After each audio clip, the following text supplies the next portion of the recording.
La chaire, Labo RH en management humain et transformation du travail, rassemble des entreprises publiques et privées qui estiment qu'investir dans la recherche et le développement en matière de gestion de ressources humaines est une priorité. À ce titre, elles sont pionnières et se positionnent comme innovantes en matière de management humain. Le principe est simple. Les DRH des entreprises partenaires définissent une fois par an 3 thématiques sur lesquelles les chercheurs de la chaire travaillent durant 1 an, en collaboration avec les membres des départements RH des entreprises partenaires.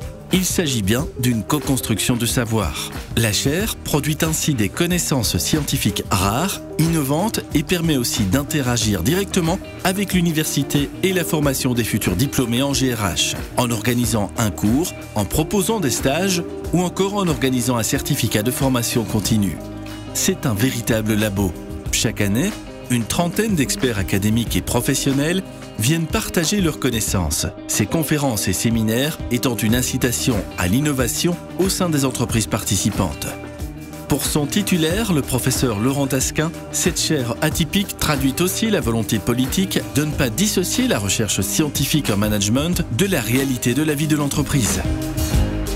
On réalise vraiment des recherches, donc avec notre expertise à nous, qui est une expertise scientifique, pour apporter des réponses à des enjeux qui sont assez souvent transversaux, qui dépassent le simple cas d'une entreprise particulière confrontée à un problème, etc. Donc c'est vraiment ça, il y a une émulation assez forte au sein de la chaire où on partage un petit peu ses projets, mais aussi ses problèmes, les défis auxquels on fait face. Et nous, on est là pour apporter une expertise académique, scientifique, pour essayer de nourrir, de prendre parfois le recul nécessaire pour comprendre que les défis en matière de gestion des ressources humaines qui se posent dans une entreprise font en fait écho à des défis qui sont propres aux transformations du travail, voire de la société. Et donc ça, c'est vraiment quelque chose qu'on essaye de faire en collaboration, en co-construction. C'est aussi montrer que la gestion d'une entreprise, elle s'insère dans une réalité sociétale, organisationnelle, et dans des problématiques qui touchent le travail en général et pas seulement le management en particulier.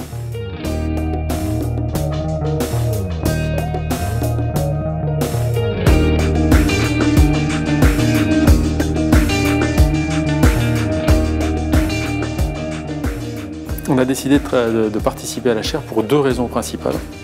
La première raison, c'est qu'on a besoin de faire un lien et d'être au courant de ce qui se passe en termes de recherche sur les ressources humaines. On a souvent des nouveaux projets. Alors on peut imaginer, nous, des solutions, mais aller se renseigner sur l'état de la recherche, sur les nouveautés. Finalement, l'université, c'est un endroit tout à fait indiqué pour aller trouver ces informations-là. Et la deuxième raison, c'est clairement que l'UCL a une vraie renommée, un vrai savoir-faire, et donc ça nous intéressait de participer à cette chaire parce qu'elle combinait finalement ces 2 avantages. C'est extrêmement important, même pour un groupe comme AXA et surtout pour un groupe comme AXA, de rester à jour avec tout ce qui se passe, de se renouveler, de se remettre constamment en question. Si on n'avance pas, on recule et finalement on ne sait pas si on sera encore là demain.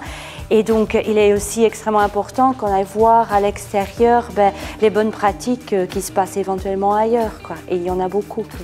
C'est la première année que je participe à cette chaire Labo RH. Mais ce que je vois, c'est qu'on commence par une recherche qui va donner des éléments de réponse à une problématique. Et puis, on pourra, sur base de ces éléments de réponse, adapter nos politiques dans l'entreprise. Et ça, c'est peut-être une deuxième étape dans laquelle la chaire Labo RH pourra aussi apporter tout son savoir, toute sa collaboration. C'est de mettre en pratique les résultats des études et de voir si effectivement ce qu'on a trouvé fait du sens dans la pratique. Le but, c'est d'avoir une visibilité un peu sur qu'est-ce qui a fonctionné dans d'autres sociétés ou qu'est-ce qu'eux ils ont essayé et qu'est-ce qui pourrait marcher pour nous. Donc d'avoir aussi des idées venant de l'extérieur et de ne pas seulement rester dans la routine de Carrefour. Et après avoir partagé avec RH, l'important c'est évidemment partager avec le business et essayer de trouver des partenaires là. Et ça aide aussi ici, on reçoit des arguments qui peuvent nous aider tant au niveau théorique que simplement en échange avec les autres sociétés. C'était une manière aussi pour moi de montrer à mon équipe ou en tout cas de leur montrer ou de les inviter à participer à certains workshops, puisque moi je ne vais pas à tout évidemment, je n'ai pas l'expertise dans tout et heureusement, et de pouvoir les sortir un peu du travail quotidien pour participer à ce genre de workshop, de réflexion et de contact avec d'autres experts de leur domaine respectif en fait. En 4 ans, pas moins de 13 recherches ont été menées au sein de la chaire, sur des thématiques définies avec les DRH et des entreprises partenaires. Parmi les transformations du travail étudié, l'évolution démographique a été analysée en interrogeant notamment ses effets en matière de rémunération, d'engagement et de collaboration multigénérationnelle. De même, la transformation de la fonction ressources humaines elle-même a été étudiée au travers des recherches montrant les évolutions de son périmètre et de son partage. Une prospective quant à l'évolution du dialogue social et d'autres pratiques mises sur le grill, telles que la gestion des compétences ou l'apprentissage et la formation. Les transformations des modes d'organisation du travail, en particulier ce que l'on appelle le flexwork, est un bon exemple de recherche qui a occupé les membres de la chaire. C'était un peu l'idée de venir voir comment les autres sociétés appréhendaient ce type, soit le dynamic office, soit le home working, donc ce type de système.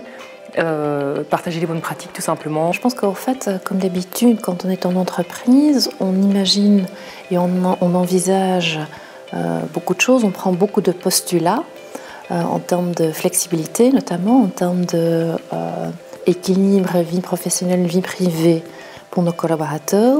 On fait ça sur la base de notre expérience, sur la base de l'expérience d'autres entreprises avec lesquelles on partage. Et ce que la chaire nous permet de faire, c'est d'aller vérifier vraiment scientifiquement, au travers des éléments de recherche, si nos postulats sont bien les bons, si on doit les changer légèrement, si elles nous encouragent à continuer dans la même voie. C'est parfois rassurant. Parce qu'on se dit, ah tiens, vous faites comme ça aussi. Oh, ou alors, ah tiens, ça, j'avais pas pensé à ça, c'est peut-être une idée chez nous, on n'y a jamais pensé. Et donc, tout cet échange de pratiques est intéressant aussi. Et l'articulation avec le théorique, moi, ça me plaît bien. Parce que seulement échange de pratiques, à un moment donné, il manque aussi un niveau d'analyse qui est aussi intéressant et de réflexion. Plus précisément, nous avons implémenté ce qu'on appelle les New Ways of Working il y a 2 ans dans notre entreprise. Et donc le projet que la chaire a démarré plus ou moins en même temps que notre projet nous a permis aussi d'ajuster notre méthodologie pour s'assurer que ce soit un succès. Et nous nous sommes rendus compte que New Ways of Working, c'était finalement aussi New Ways of Leading. Donc une nouvelle manière de gérer le collaborateur. Un autre exemple ou conclusion de la recherche est que quand on implémente Flex, c'est ce qu'il faut en fait le faire ensemble avec d'autres modes de travail, comme par exemple le télétravail, parce que l'adoption au changement est le plus garantie et a un meilleur effet sur le bien-être. Et en fait, c'est aussi ce qu'on offre. Donc, en fait, toute la recherche, pour nous, c'est motivant par rapport à ce qu'on est en train d'implémenter.